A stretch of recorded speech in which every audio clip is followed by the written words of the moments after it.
جب بندے سے گناہ سرزد ہو جاتا ہے اور وہ معافی مانگ لیتا ہے تو اللہ کو وہ بندہ بڑا ہی اچھا لگتا ہے۔ انسان کے اندر چونکہ یہ دونوں چیزیں رکھی گئی ہیں تو کبھی کبھی اس سے گناہ بھی سرزد ہو جائے گا۔ نیکی اس کی عقل، اس کا فہم، اس کا ادراک، شریعت کی رہنمائی، انبیاء کی تعلیمات اسے بتائیں گی کہ وہ نیکی کے راہ پہ چلے، لیکن کبھی کبھی بائیں سمت سے جو خواہشات اور آرزو ہے وہ بھی اس کو گھیر لیں گی اور اچانک اس سے کبھی کوئی گناہ بھی ہو جائے گا۔ اور اگر اچانک اس سے کبھی گناہ ہو گیا، کبھی آنکھ بھٹک گئی، کبھی خیال بہک گئے، کبھی سوچ میں آوارگی آ گئی، کبھی زبان نے میلا لفظ بول دیا، تو پھر کیا ہے کہ پھر فوری معافی مانگ لے۔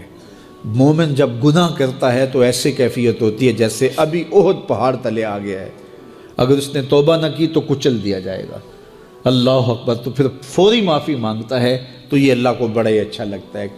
اللہ کہتا ہے فرشتوں سے کہ دیکھو میرا بندہ آخر میری دہلیز پہ آیا ہے نا، تم گواہ ہو جو میں نے اس کے سارے گناہ معاف کر دیے۔ تو گناہ کے بعد جو شرمندگی ہے، دیکھیے ایک اور جملہ کہتا ہوں، نیکی کرنے کے بعد جو تکبر پیدا ہوتا ہے کہ میں بڑی نیکی کر لی ہے اور باقیوں کو بندہ حقیر سمجھنے لگتا ہے، اور اس سے کوئی غلطی سرزد ہو جائے اس کے بعد شرمندگی ہوتی ہے اور اپنے آپ کو چھوٹا سمجھنے لگتا ہے اور اللہ سے معافی مانگتا ہے، تو اس نیکی کرنے کے بعد وہ جو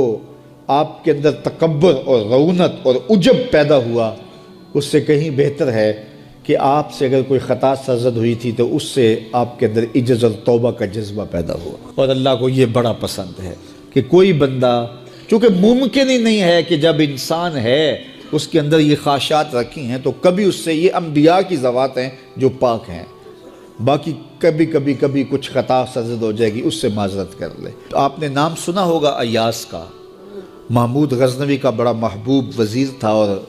بہت زیادہ بادشاہ اس سے محبت کرتا تھا، تو آیان سلطنت جلتے تھے،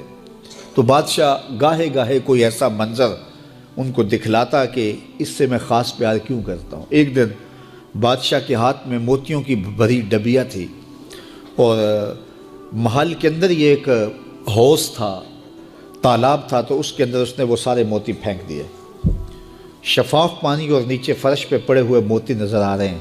تو اس نے ایک ایک وزیر کو کہا کہ یہ موتی نکال کے لاؤ، اور سنو اپنا لباس اور اپنا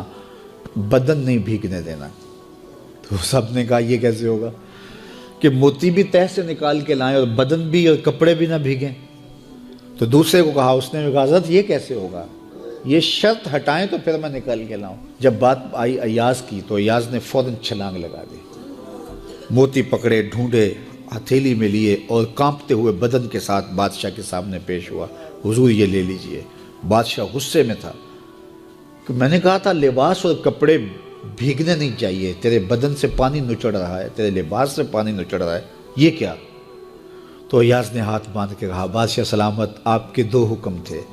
ایک حکم یہ تھا کہ موتی نکال کے لانے ہیں، دوسرا حکم یہ تھا کہ کپڑے اور بدن بھیگنا نہیں چاہیے۔ ایک کام میں نے کر دیا ہے، دوسری غلطی ہو گئی ہے، معافی چاہتا ہوں۔ تو کہا وزیرو یہ ہے خوبی اس کی، تم نے کہا ہم کیسے نکال کے لائیں، اس تالاب میں اتریں گے تو بدن تو بھیگے گا ہی بھیگے گا۔ تو کہا جب شہوات دی گئی ہیں، خواہشات رکھی گئی ہیں، آرزویں دیوانی ہیں، اور پھر اس کائنات کے اندر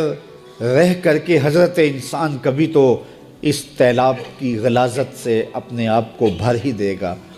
تو پھر کمال کیا ہے کہ نیکی کے پھول پیش کر دے، سجدے کے موتی پیش کر دے، رکوع اور قیام کے موتی پیش کر دے، ہمدردی انسانیت کے ساتھ پیار کے موتی پیش کر دے، سارے موتی پیش کرے، پھر مالک کا جلال کہ تیرے کپڑے کیوں بھیگے، یہ گناہ کیوں کیا، یہ گناہ کیوں کیا، ہاتھ جوڑ کے کہے مالک اس کی معافی مانگ، تو اللہ تعالیٰ پچھلے گناہ نہ صرف معاف کرتا ہے بلکہ ان گناہوں کو نیکیوں میں تبدیل کر دے۔ یہ آیت کریمہ اپنے دامن میں اتنی روشنی اور اتنی جامعیت کے ساتھ دین کا خلاصہ ہمارے سامنے رکھتی ہے کہ ہماری روحیں وجد کرنے لگ جاتی ہیں۔ تو ارشاد فرمایا، بے شک اللہ حکم دیتا ہے عدل کا، احسان کا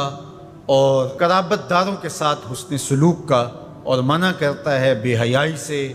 منکرات سے اور سرکشی اور تمرد سے۔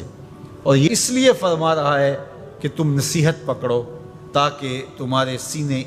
ہدایت کے نور سے روشن ہوں اور منور ہوں۔ حضرت حسن بصری رضی اللہ تعالی عنہ فرماتے ہیں کہ اس آیت کریمہ میں اللہ نے کسی بھی امر خیر کو چھوڑا نہیں ہے، ساری خیر اس کا خلاصہ بطور حکم ہمیں ارشاد فرما دیا، اور پھر فرمایا کہ اللہ تعالیٰ جل شانہ نے کسی برائی کو نہیں چھوڑا جس سے ہمیں منع نہ کر دیا ہو۔ ابن عاشور نے لکھا ہے کہ جتنے بھی مفاسد ہیں، جتنے بھی گناہ ہیں، ان گناہ کی جڑ یہ تین چیزیں ہیں: بے حیائی، منکر اور باغی۔ اور ان تین چیزوں سے منع کر کے گویا سارا راستہ بند کر دیا گیا گناہ کا اور برائی کا،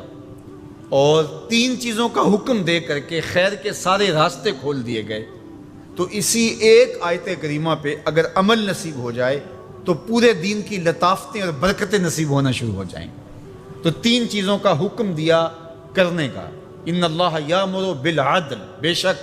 اللہ عدل کا حکم دیتا ہے، انصاف کا حکم دیتا ہے۔ اگر تم نجات پانا چاہتے ہو تو غصے کے اندر بھی اور سرشاری کے اندر بھی تمہیں عدل سے، انصاف سے کام لینا پڑے گا۔ تو ہمارا دین ہمیں عدل سکھاتا ہے، اور قیامت کے دن 7 اشخاص جن کو اللہ اپنے عرش کا ٹھنڈا سایہ عطا فرمائے گا، ان میں سے پہلا شخص حضور نے ارشاد فرمایا امام عادل، وہ شخص جو عدل و انصاف کرتا ہے، وہ امام، وہ حاکم جو عدل سے امور سلطنت نبھاتا ہے، کل قیامت کا دن ہوگا، کوئی سایہ نہیں ہوگا، اللہ اسے اپنے عرش کا ٹھنڈا سایہ نصیب فرمائے گا۔ روایت میں آتا ہے کہ قیامت کے دن جو بادشاہ ہوں گے، حکمران ہوں گے، ان کے ہاتھوں میں ہتھ کڑیاں ہوں گی، اور ان کو یوں میدان حشر میں لایا جائے گا۔ اگر انہوں نے عدل کیا ہوگا تو وہ ہتھ کڑیاں ٹوٹ جائیں گی اور انہیں جنت بھیج دیا جائے گا، اور اگر انہوں نے عدل و انصاف نہیں کیا ہوگا تو ان ہتھ کڑیوں کے ساتھ ان کو جہنم میں دھکیل دیا جائے گا۔ ہمیں عدل کرنے کی تلقین کی گئی، ملکوں کے اندر طمانینت، سکون اور قرار عدل کے ذریعے سے آتا ہے۔ ایک عربی کا مقولہ ہے الملک یدوم بالکفر ولا یدوم بالظلم، ملک کفر کے ساتھ تو قائم رہ سکتے ہیں لیکن ظلم کے ساتھ قائم نہیں رہ سکتے۔ علماء نے عدل کے حوالے سے یہ بات بھی لکھی ہے کہ اس کا مطلب اللہ نے ہمارے اوپر جو بھی فریضہ عائد کیا ہے اس کو پورا کرنا یہ عدل کہلاتا ہے، لوگوں کی امانات کو ادا کرنا یہ عدل کہلاتا ہے، ظلم کو ترک کرنا اور انصاف کا بول بالا یہ عدل کہلاتا ہے۔ اس عدل سے مراد صاحب حق کو حق دینا ہے، جس کا جو حق ہے اس کو دینا یہ عدل کہلاتا ہے۔ اللہ جو ہمیں عدل کا حکم دیتا ہے، اس کا مطلب ہے ہمارے ذمے جس کا حق ہے، ہمارے باپ کا ہے، ہماری اولاد کا ہے، ہماری ازواج کا ہے، ہمارے اہل خانہ کا ہے، ہمارے ہمسایوں کا ہے، دوستوں کا ہے، جس کا بھی حق ہمارے ذمے ہے، بلکہ فرمایا کہ تیرے نفس کا تیرے اوپر حق ہے۔ حدیث طویل ہے کہ حضور علیہ الصلوۃ والسلام نے فرمایا ان لربک علیک حقا، تیرے رب کا تیرے اوپر حق ہے، ولنفسک علیک حقا، اور تیرے نفس کا تیرے اوپر حق ہے،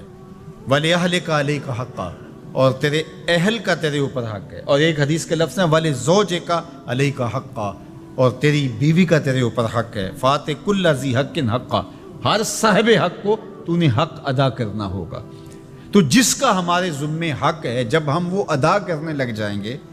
تو یہ عدل قائم ہوگا، اور عدل قائم ہوگا تو معاشرہ پرسکون ہو جائے گا۔